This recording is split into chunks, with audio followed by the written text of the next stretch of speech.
Matapos sabihing nagsisisi na ang Pilipino nang binoto si VP Sara, Sharon tinawag na ambisyosa. Ayan mga Sharon yan, kamusta kayo dyan? Ayan, syempre itong balitang ating matutunghayan ngayon ay nagmula kay Showbiz Fanatics. At syempre, ito po ang inyong lingkod na si BT na magbibigay ng reaksyon at komento dito sa video na ating matutunghayan ngayon. At huwag na natin pagtagalin at sabay-sabay na natin panoorin ang laman ng video na hatid sa atin ni Showbiz Fanatics at bibigyan natin ng reaksyon ng balitang ito. Pasok! Walang nagsisising hindi ibinoto ang asawa mo dahil una sa lahat, hindi naman siya mananalo. Mukhang binalikan agad at kinuyog ng maraming netizen ang megastar na si Sharon Cuneta matapos ang kanyang controversial speech kung saan tila pinapalabas nito sa kanyang katanungan na nagsisisi na raw ba ang taong bayan dahil imbes na ang asawa niya raw ang manalo, tila si Vice President Sara daw ang ibinoto ng maraming Pilipino. Oy! Grabe naman si Ate Shawi. Sobra ka naman. No, kung mangampanya, no? Parang tinatanong mo yung taong bayan, nagsisisi na ba kayo? No, na hindi binoto yung asawa mo na Vice President at hindi nanalo at si VP Sara yung nanalo. Parang ano yung gusto mong palabasin? No? Parang mas malaki yung maitutulong ng iyong mister sa bayan natin. No, yung tipong dinaan-daan sa commercial, yung may paiyak-iyak na ganon-ganon, may payakap-yakap doon sa mga magsasaka. Diba? May mga ganon. Alam mo ang tagal ng nanunungkulan ng asawa mo. Eto syempre, ang tagal na nanunungkulan yan. Senador yan eh. Ang tanong, may impact ba lahat yung ginawa niya? May impact. Ano ba yung nagawa niya? Meron bang naging impact sa mga tao yun? May malaki bang naitulong sa taong bayan yon? Parang wala naman. Diba? Ang tagal niyang naging senador eh. Ang mga Duterte, si Sara Duterte, mayor pa lang, meron ng pinapatunayan. Halos umuugong sa buong Pilipinas ang ginagawa ni Sara Duterte sa pagiging mayor niya. Ang Davao, diba? Mga Davaoenyo, yung nagpapatunay sa ginawang pamumuno ng mga Duterte dyan, lalong-lalo na ni VP Sara. At isa pa, yung tatay niya, si PRRD. Naging presidente natin yun. Ang laki ng nagawa sa Pilipinas. Kahit sabihin ng iba, yung mga antay na, ano nagawa niyan? Mga walang ya kayo, tatanungin ko kayo. Baka kayo mga antay kayo, mga antay-Duterte. Baka nung pandemic, isa kayo sa nakikipila para humingi ng ayuda ng 8,000. O baka isa kayo sa mga nakikipila na humingi ng bigas. No, nabibigyan ng bigas. Yung nabibigyan ng ayuda ng barangay nyo. Baka mamaya ganun kayo. O baka naman mamaya, isa kayo sa nagpupunta sa LTO at nagre-renew ng lisensya nyo at nire-renew nyo 10 years. No? Marami pang ginagawa si PRRD. Ngayon, kung pagtutumbasin naman yung asawa mo, Ate Shawi, tsaka si VP Sara, kay VP Sara na kami. Ang nagiging basihan mo ba yung kinakaso kay VP Sara ngayon na ganyan si VP Sara na corrupt daw? Diba? Halos hindi nga mapatunayan yun eh. No? Puro hausyaw na ebidensya lang. Puro hausyaw. Alam mo, hindi kami nagsisisi na binoto namin si Sara Duterte bilang presidente. No, wala kaming pagsisising ganun. Baka pa nga pag nanalo yung asawa mo, baka magsisi pa kami lalo eh. No, tsaka gising na kami lahat. Gising na kami. No, hindi na kami mauuto ng mga dilaw, mga pink. Diba? Mas nagsisisi kami doon sa binoto naming isa. Pero sa Vice President, hindi kami nagsisisi. Mario Joseph ka, Ate Shawi, Hindi ka na nahiya kay Robin Padilla. Kita mo naman, leading man mo si Binoy. Diba? Kita mo naman, magkadikit si Binoy tsaka si PRRD tapos ganyan ka magsalita. Naku Di man diretsa ang pinangalanan, ngunit tila ito raw ang ibig ipahiwatig parang ganun ng na rin yun. megastar na si Sharon Cuneta, kung saan pinatamaan di umano ang Vice President na si Sara Duterte na inakusahang sangkot raw sa napakaraming aligasyon ng pagnanakaw tungkol sa kanyang confidential fund. Sus! Nako naman Ate Shawi, sangkot sa pagnanakaw. Kahit wala kang pangalanan, alam na namin yung pinaparating mo. 'Di ba? Alam na namin 'yan. Na sinasabi mo na bakit hindi yung asawa mo na lang. 'Di ba? Bakit 'yun ang nanalo parang ganyan kahit hindi ka magbanggit. Sino lang ba kalaban ng asawa mo ng Vice President na malakas? At sino lang ba yung nanalong Vice President? 'Di ba? Oh.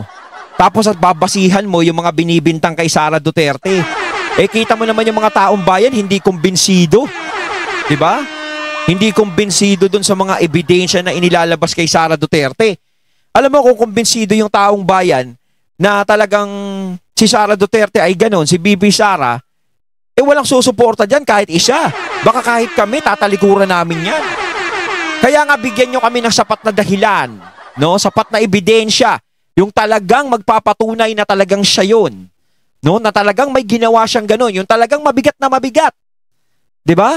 Patunayan nyo sa amin. 'Di ba? O doon kami gagawa ng aksyon. 'Di ba? Baka sakaling i-withdraw namin yung suporta sa kanya. Pero wala naman wala naman kaming nakikitang ganun eh. Siyempre, sino ba naman ang mga taong kakampes kung alam mo na yung taong yun may ginagawang hindi maganda sa bayan natin, sa Pilipinas. Ngayon, kung may ginagawa si BP Sarang ganun, siyempre hindi para konsintihin namin, hindi para kampihan namin. 'Di ba? Kaso wala kaming nakikitang hindi magandang ginagawa niya. O, yung administrasyon na pinagmamalaki mo dati, Ate Shawi, yung administrasyon ng Dilawan na sinasamahan ng asawa mo, ano ba ang naitulong sa Pilipinas? Napaunlad ba niya yung Pilipinas? Napaunlad ba nila? Napagtulong-tulungan ba nilang paunlarin? O di ba hindi rin? Wala ring nangyari? O tapos sasabihin mo, nagsisisi kami, si Sara Duterte yung nanalo? O, halos hindi mo nga alam yung kung yung ebidensya talagang magtuturo kay Sara Duterte. Parang sinasawsawan mo na lang. Sa ginagawa mong yan, sa pangangampanya mong ganyang klase, parang sinisira mo si Kiko. Diba? Baka imbis na iboto pa siya ng mga pro-Duterte. Boboto nyo ba yan? Oh. Ba, syempre, wala na, naku, hindi na natin boboto yan. Oh. Diba? Hindi, parang sa akin ganun lang, diba? Imbis na makakuha ka ng boto, imbis na maawa sa asawa mo, o diba? Gumanyang ka pa. At iba pang issue na ipinupukol sa kanya. Tila pasaring pa raw ng megastar kung ang asawa niya lang na si Senator Kiko Pangilinan ang nanalong Vice Presidente, tiyak raw na malinis ang track record nito. At ano gagawin yan? Ano malinis ang track record? Natural. Kung ano yun nangyayari ngayon, no, sa gobyerno natin, sasakyan na ng sasakyan ni Kiko yan. Baka nga pamaya, pag may naririnig na mga ganyang klaseng anomalya o ganyang klaseng issue sa government yan si Kiko, kung siya ang Vice President, baka sabihin lang yan sana all. Diba? Lagi niya sinasabi, sana all. Sana all. Siya yung nagpauso ng sana all. Sana all. Sana all. O diba? Baka mamaya, si ganito, ang daming pera, di ba? Ang daming nakuhang pera. Yung si ganyan, yung nakaupo sa pwesto, may ganyan, mabalitaan niyang ganun. Baka sabihin niya lang, sana all, mayaman. Diba? Ano gagawin yan? Hindi raw magnanakaw sa kaban ng publiko. Ngunit nang hindi pa tila alam ni Sharon Cuneta na nag-viral na sa social media ang kanyang pasaring kay VP Sara, kutakot na batikos ang kinakaharap ngayon. Pero si Ate Shawi pumayat na, hindi ka na nagkakakain ng ice cream, ha? Ice cream. Tigilan raw ni Sharon ang kanyang pag-aambisyong mananalo ang kanyang asawa kay VP Sara. Dahil last 2022 election, mahigit sa 13 million ang agwat ng boto nilang dalawa. Isa sa mga pruwebang sinampal ng katotohanan ng mga Pilipino na ayaw nila sa dating senador na si Kiko. Kaya pasensya na kay Ate Shawi kung nakakapagsalita ako ng ganito. Kasi hindi rin naman maganda yung sinabi niya tungkol kay VP Sara. Although wala naman siyang binabanggit o pinupunto. 'Di ba? Pero parang gano'n na rin yun eh. Yun na rin yung pinupunto niya. Si BP Sara na din yun. Kumbaga sapul na din yun. 'Di ba? Sino lang ba, ulitin ko, sino lang ba ang nakalaban na malakas ni Kiko nung panahon ng eleksyon sa pagiging Vice President? Sino lang ba yung tumambak kay Kiko nung panahon ng Vice President? Si BP Sara lang. Hindi naman yung mga iba pang tumakbong Vice President. Wala na yun. 'Di ba? Alangan namang si Willie Ong yung pinaparinggan ni Sharon. Talaga Shawi, oh. Hindi rin daw nagsisisi ang mga botanteng ibinoto si VP Sara dahil kung may pagsisihan man raw sila, hindi ito ang Vice Presidente, kundi ang kanilang ibinotong Presidente. Pang-real talk pa ng isang netizen, ano raw ba talaga ang nagawa ng dating senador at asawa ni Sharon noong nanungkulan nito Yun yung sinasabi ko. sa napakahabang diba? panahon? Ano yung nagawa ng asawa mo? 'Di ba? Ang tagal niyang nanungkulang senador. 'Di ba? Para pagbasihan namin, nakarapat dapat siyang maging Vice President.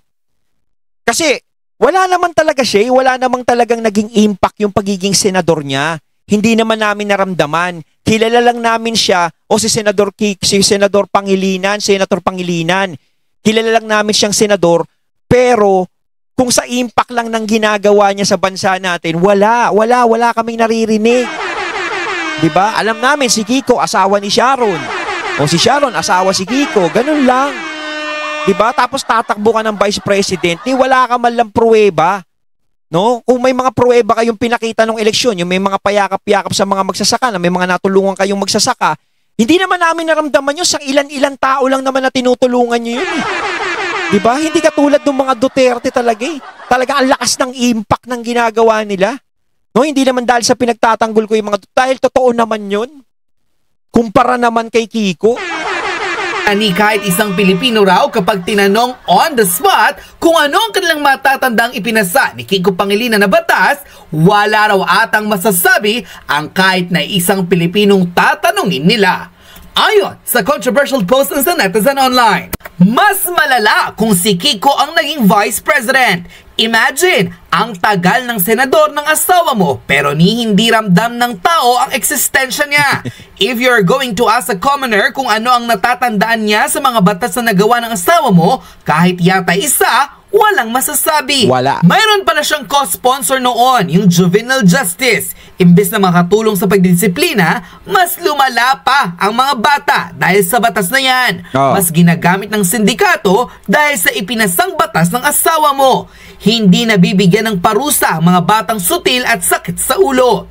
Ganyan ka-irrelevant si Kiko. Ikaw na nga lang yata at ang pamilya mong maniniwalang mananalo siya. When in fact, kahit mga paid surveys, hindi siya pumapasok sa top 12. Saka, FYI Sharon. Halos sa survey nga, hindi ko makita si Kiko eh.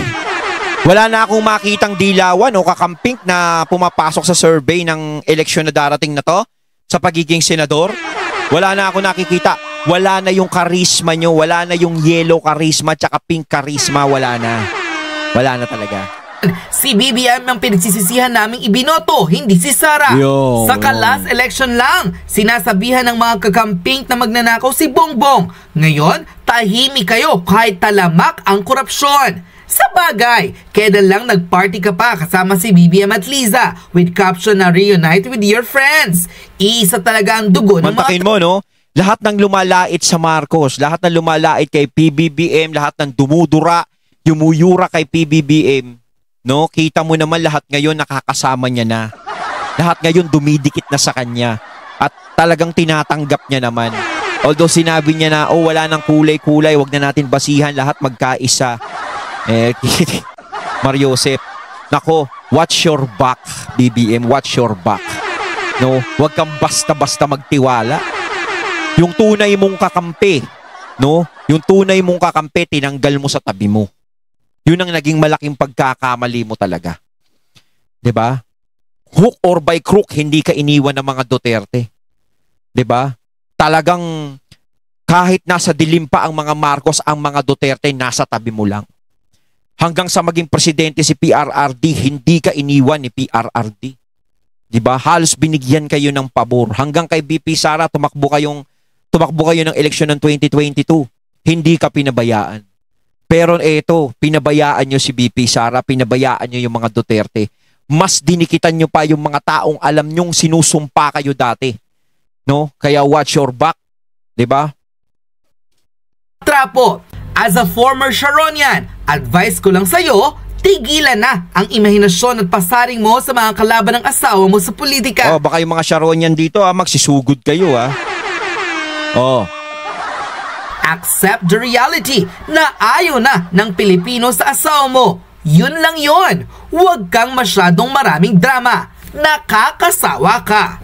Unquote. Narito at pakinggan Ayun. ang kontrobersyal na pahayag ng megastar na si Sharon Cuneta kung saan tila sinasabing nagsisisi na raw ba ang taong bayan Nagsisisi na na raw hindi ibinoto ang kanyang asawa Talaga lang, na si Senator Kiko Pangilinan noong vice presidential election May 2022 kung saan nanalo si Vice President Sara Duterte ng mahigit sa 32 million votes na siyang pinagdesisyonan ng maraming Pilipino. Sigaw ng taong bayan, walang nagsisisi na hindi ibinoto ang asawa mo dahil una sa lahat, hindi naman siya kapana-panalo. Narito't panoorin Ang ng full hina video. Meron lang po akong, kaya po ako nandito, alam nyo naman dahil po ang aking kabiyak ay tumatakbo na naman. Nung siya po ay naging partner ng ating minamahal na Pangulo sa Puso, si Ma'am Lenny, give up po niya yung kanyang Senate seat at yung dreams po niya. Yun lang naman po ang maglingkod. Palagay niyo po ba marami nagsisisi na hindi si Kikong binotong Vice President? Wow, Wow, pangiti-ngiti pa si Ate Shawi. No, pagkasalita mo nun, no? Ba, todo ngiti, Labas pa Kayo pong dimple. mga magulang, masakit po ba na hindi si Kiko ang Vice Presidente? Paano masakit? Ano masakit doon? Nako.